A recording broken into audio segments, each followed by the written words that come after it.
Salam persaudaraan dari Bukit Sandar Matahari Ledalero. Kami menyapamu semua dalam senandung ucap salam dalam Sang Sabda. Bacaan Injil dan Renungan hari ini, edisi 13 Maret 2023, Senin, hari biasa Pekan Prapaskah ketiga, disusun dan dibawakan oleh Frater Liber Madur SVD. Selamat mendengarkan.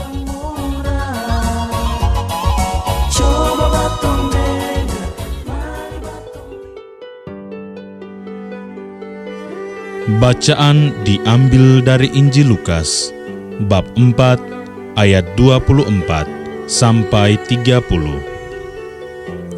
Ketika Yesus datang ke Nazaret, Ia berkata kepada umat di rumah ibadat, "Aku berkata kepadamu, sesungguhnya tidak ada nabi yang dihargai di tempat asalnya.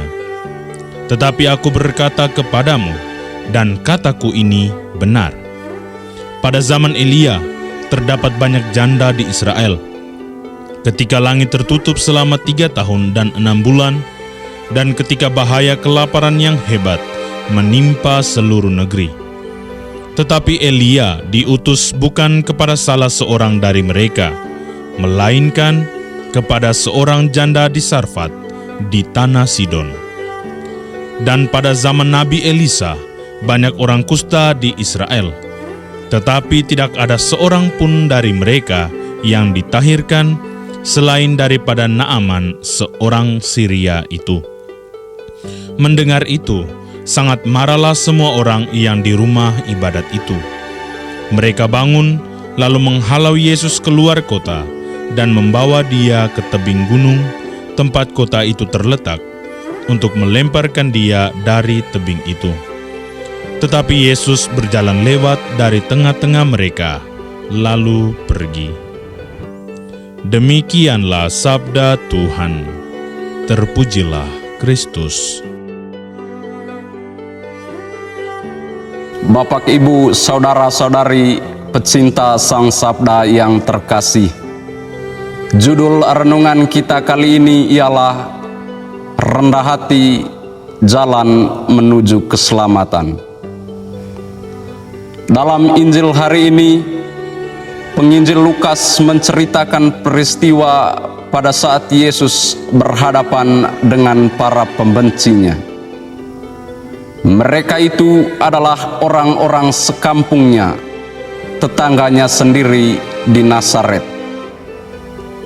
Dikisahkan bahwa setibanya di Nazaret, persis setelah melakukan perjalanan panjang, mewartakan kabar keselamatan Allah di tempat-tempat lain, Yesus masuk dalam sebuah rumah ibadat dan mengajar orang-orang di sana. Di hadapan umatnya di Nazaret, di hadapan para tetangganya itu, Yesus mengajar dengan hebat, tegas, dan lantang. Apa yang dibuat oleh Yesus itu ternyata direspon negatif oleh warga di Nazaret.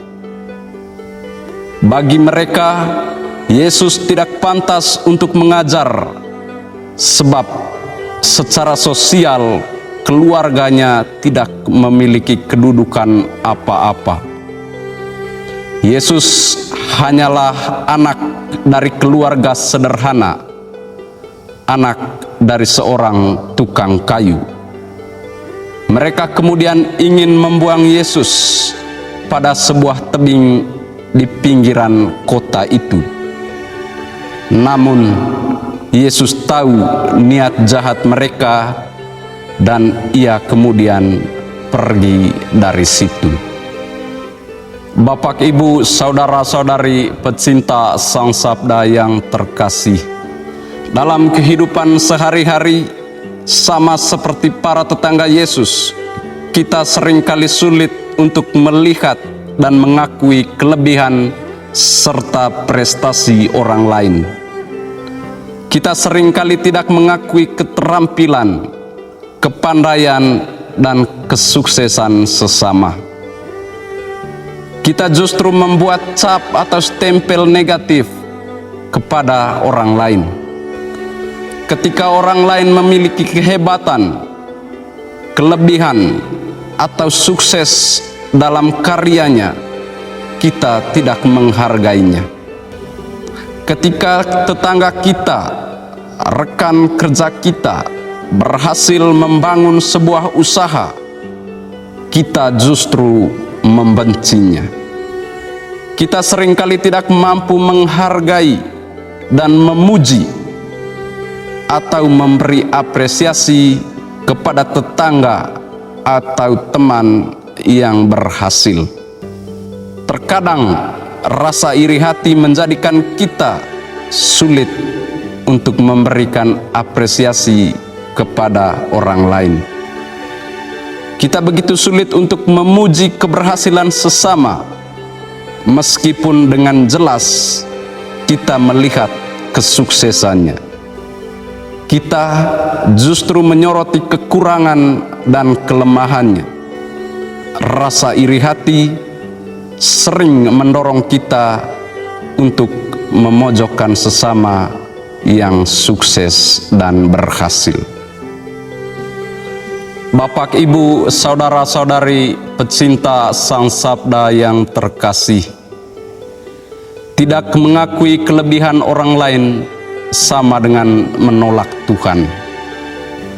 Melalui kisah Injil tadi, sebetulnya Yesus mau mengajarkan kita tentang satu hal ini, yaitu jadilah orang yang rendah hati, manusia bijaksana yang tidak menaruh kebencian kepada orang lain.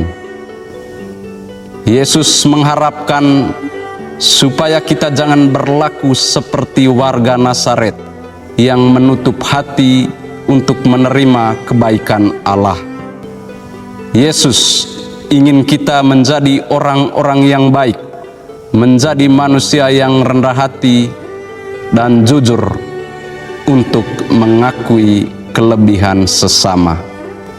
Semestinya keberhasilan sesama menjadi pemicu bagi kita untuk maju dan berkembang. Allah Bapa sumber belas kasih, semoga kerahiman-Mu membersihkan umat-Mu. Bimbinglah kami dengan rahmat-Mu, karena tanpa Engkau kami takkan mungkin selamat.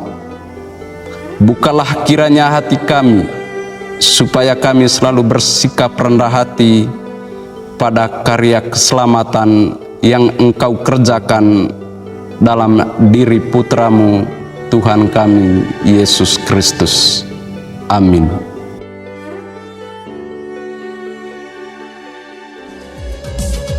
Hei saudara, umat Tuhan di gelombang moral. Sahabat-sahabat pencinta Sang Sabda, kita baru saja mendengar bacaan Injil dan renungan edisi hari ini. Sampai jumpa kembali pada edisi berikut. Terima kasih kepada Divisi Kerohanian website Seminari Tinggi Santo Paulus Ledalero. Semoga Sang Sabda menjiwai seluruh pengalaman hidup kita hari ini. Tuhan memberkati kita sekalian. Amin.